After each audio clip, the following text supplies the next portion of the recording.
Trump rally in Maryland, and we'll bring it to you live. But first, President Obama and Saudi Arabia for a one-on-one with King Solomon.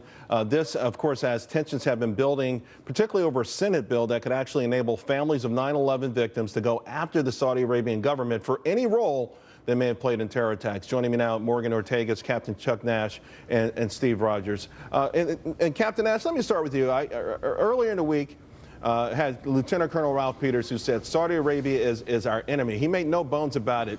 Where do you stand with respect to our relationship with Saudi Arabia? Governments don't have friends, Charles. People have friends. Governments have alliances, sometimes partnerships with other countries with whom they share common interests. But as far as friendship, that doesn't exist.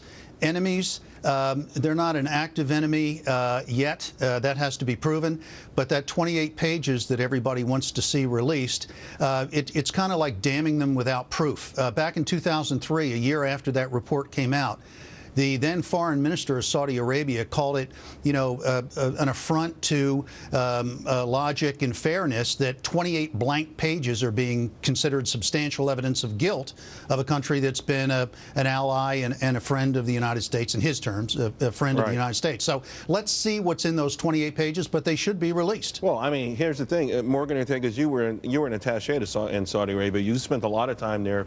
You know more than anyone else, perhaps, about what's going on. We want to remind the audience there's a report done, a 9/11 report where 28 pages are missing that could implicate Saudi Arabia's involvement.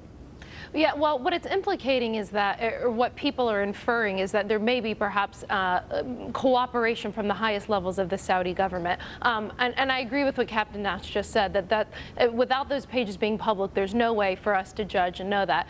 What I can say is that our relationships and our allies in the Middle East are complicated. It's not something that we can solve and even explain on this television program. If you look at Israel, one of our greatest allies, we also know that they're one of the people who spy on us the most.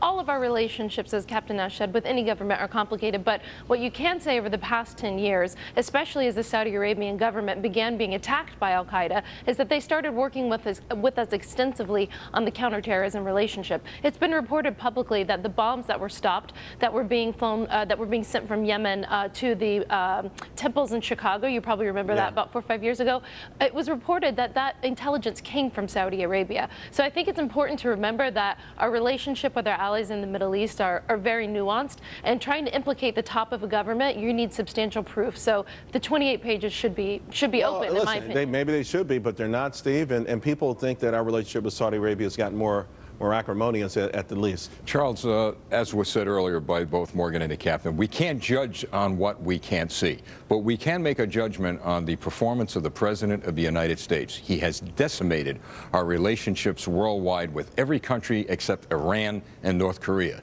The fact of the matter is that there's a trust factor here, and that's something that we have to overcome. All right, well, maybe this is the last world tour of, I won't call it a bowing tour, but we'll see. Hopefully answers come from it. Guys, we appreciate your expertise, and of course at home, we appreciate you watching the show every night. Now, here's Lou Dobbs.